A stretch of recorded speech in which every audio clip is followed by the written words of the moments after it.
Welcome. My name is Danielle Thornton. I am an OCD and anxiety recovery coach. And today I want to talk about ERP and common mistakes that people make when actually practicing ERP. So for those of you that do not know, ERP, or exposure and response prevention, is the only evidence-based treatment for OCD and the most effective long-term treatment for OCD. And a lot of people will try to do ERP on their own without seeking the proper guidance. And even though I'm going to give you some tips here today, I highly suggest finding somebody like myself or another specialist who can guide you through ERP properly, because there are ways that you can do it properly, ways that you can do it wrong. It can be ineffective or partially effective, and there's ways to improperly use ERP. So we're going to talk about some of this today. If you're already working with a specialist or you've already been through it, this might help you, give you some tips. But if you're wanting help with this, please feel free to look at the details below. I help people recover from OCD every day, and ERP is definitely the way to go. Now, for those of you who are already in ERP treatment and just want a few more tips on how to do it effectively, I am going to give you some common mistakes that people make when they are doing ERP. So the top mistake that I see is that ERP turns into a compulsion. Okay, and pretty much anything can turn into a compulsion, which again is why it's really important to be working with a specialist that can help recognize this. But the number one mistake is that people use ERP to get rid of the anxiety or somehow push it away or respond to the anxiety, maybe even neutralize it. Okay. And that is not what ERP is supposed to do. Even though by doing ERP, your anxiety is actually going to decrease, the intention behind this is really important. So the intention behind ERP, or exposure and response prevention, is to actually get comfortable with the uncertainty. So you're going into the uncertainty of that particular thought or fear. When you're using it to get rid of the anxiety, you're actually doing the opposite of what it's meant to do, but you're also turning it into a compulsion. The second mistake is that your expectations are unrealistic. So everybody's OCD looks different. Everybody has different themes. Some people have one theme, some people have more than one theme. But the expectation behind this is really crucial, because a lot of us with OCD really struggle with perfectionism and high expectations of ourselves, right? The brain can only change and rewire so fast, which is actually what ERP is going to do. So it's really important that you take your time with it. So having really high expectations that it's going to get rid of the anxiety completely very quickly, or having the expectation that it's never going to come back and you only have to do it one time, those are unrealistic. So we have to have realistic expectations when it comes to ERP and rewiring the brain, because that's actually what ERP does. It does rewire the brain. Your brain scan after doing proper ERP can look like that of somebody without OCD if you're doing it correctly and if you're being guided correctly to doing zero compulsions.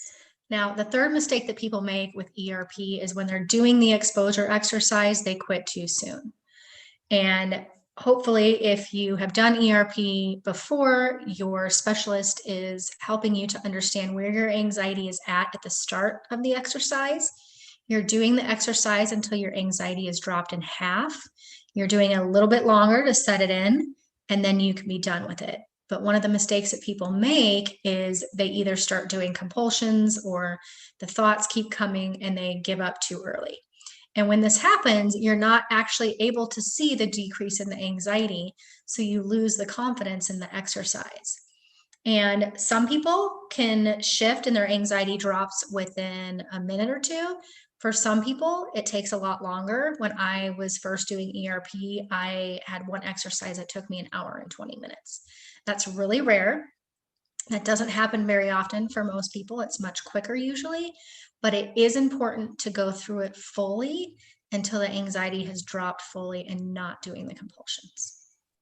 And that leads me to number 4, which is letting your compulsions get in the way. So a lot of times when we sit down to do an ERP exercise or any sort of exposure, OCD doesn't want to give up that easy. And our brains want to start to give us more thoughts, The OCD wants us to engage. Our body wants to move and do things. And so every time we are participating in a compulsion during an exposure exercise, OCD is taken back over. So it's very important during the exposure exercise to not do any compulsions and not let those get in the way. And some people don't have too much of an issue with this, and other people have to bring themselves back to the current moment over and over and over again and retrain their brain to stay there. But you can do this. You have 100% control over all of your compulsions. The next mistake is understanding that not all of our fears are going to get to zero, right? So a lot of times when we have OCD, we want this all to go away. We want the anxiety to go away. We want the fear to go away. We want to get it to zero and be perfectly happy, right? And the reality is sometimes some of our fears and our intrusive thoughts are going to go away completely. And sometimes they're going to definitely decrease, but they're not going to go away fully. So let me give you an example here. I was doing some exposure on will I ever find somebody? Will I ever have a family, right? And that's a tough one to do, causing a lot of anxiety. And I was doing the exposure exercise and I couldn't get it down below kind of about a 3 out of 10. And as I was doing this exercise, I was frustrated because I wanted it to get lower than that. But what I learned from my particular OCD specialist is some things are not going to completely go away, right? There's a lot of fears and thoughts and situations that are going to make us a little bit uncomfortable, that aren't going to be easy to think about or accept. So we have to understand that some of these things are going to go away. Some of our intrusive thoughts are never going to come back.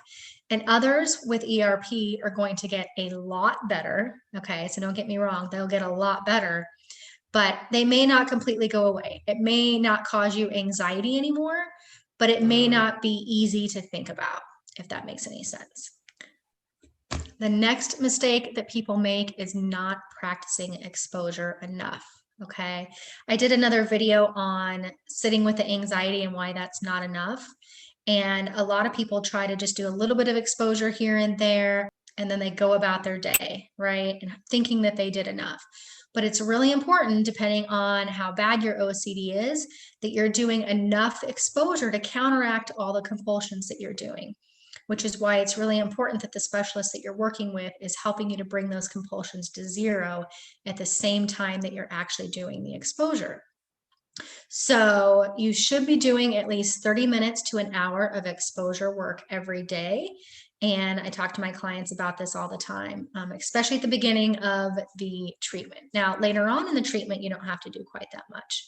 But between all of the different exposure exercises and exposure techniques that I teach my clients, 30 minutes to an hour is definitely a really good range to be doing at the beginning, probably in the first couple months of your treatment.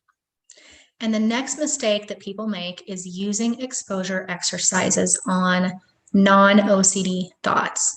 And your OCD thoughts are the ones that cause that anxiety spike, right? They make you feel anxious or even uncomfortable. As you go through treatment, the anxiety is going to go away, but you might still feel a little bit of that discomfort or uneasiness. So those are the those are the feelings that we want to use exposure exercises on. But if there's a thought, and we get a lot of thoughts every day, that is causing you sadness or causing you hopelessness, more in the depression category, then these are not thoughts that you want to actually do exposure on. Doing exposure on depressive thoughts is actually going to make that worse. So when I work with clients, we talk about this carefully to determine what feelings are attached to the thoughts so they know how to actually treat them, because thoughts that make us sad or hopeless are actually treated very differently than thoughts that cause us anxiety. And they're both pretty simple techniques, but it is important to understand which is which and how to treat each of them individually. The last mistake that people make, I touched on this a little bit earlier, is trying to do ERP on your own. It is possible to get some relief to learn about ERP and use some of the techniques that come along with it that you can learn online or in groups on how to do ERP, but there's so much more to it that you will never be able to learn online, because ERP needs to be done with your specific theme and your specific thoughts. And the actual exercises that you're going to do should vary. Okay. And so finding someone to help you with this is really, really crucial. And it's actually the reason why I started as an OCD recovery coach, is because I recovered from OCD. I found that there were some good specialists out there and then some excellent ones. And for a lot of people, it can be hard to even find somebody effective. But it is really crucial to get help with this and get guidance. And for those of you who cannot find somebody, for those of you who struggle with knowing how to pay somebody, because a lot of ERP specialists are out of pocket, please reach out to me. Let's just talk and see how I can help you, either myself or point you in the right direction. I do offer payment plans because I just hate to see people struggle because they can't afford treatment. So I make things very affordable. But whether it's myself or somebody else and you're struggling with OCD, please get help with ERP. There is such a night and day difference when you're able to have somebody walk you through it, guide you through it, and support you through it versus trying to do it on your own.